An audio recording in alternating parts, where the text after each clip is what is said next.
Yorana, je m'appelle Veria Tupana Sam.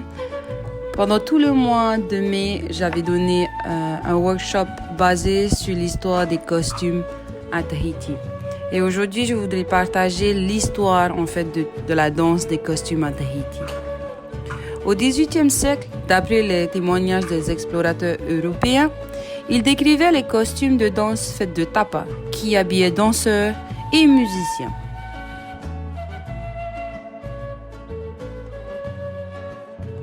Les femmes portaient de grandes jupes de tapa et des feuillages tressés attachés autour de leur taille comme ceinture. Et bien sûr, le bustier très nu. Très peu vêtus, les Tahitiens dansaient jusqu'à l'arrivée des missionnaires. Ces derniers, horrifiés par ces manifestations gestuelles, interdisaient dès 1819 toute représentation de la danse tahitienne. Il faudrait attendre dès 1880, lors de l'apparition des fêtes officielles du 14 juillet, pour que la danse puisse renaître timidement.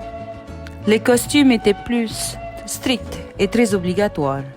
Robes longues et amples pour les femmes et pantalons et chemises pour les hommes. En 1928, le film Tabou réalisé à Bora Bora par Murno et Flaherty consacre les costumes en morée progressivement. Les robes mission et les pantalons longs et les chemises s'effacent.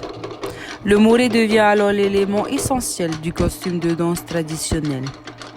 Les bustes se dénudent, les danseuses adoptent les larges tissus de pario comme tapiatiti, dit soutien-gorge.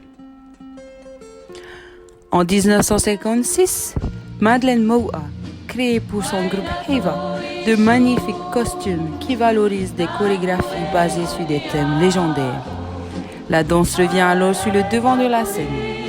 Les groupes de danse s'organisent et fabriquent eux-mêmes leurs morés. Les hommes coupent les branches de puro, tandis que les femmes pèlent les tiges et enlèvent les écorces. Après fabrication du puro, vint enfin le mori, puis ensuite décoré par les mamas et les jeunes danseuses. Et c'est alors que commence l'évolution des costumes.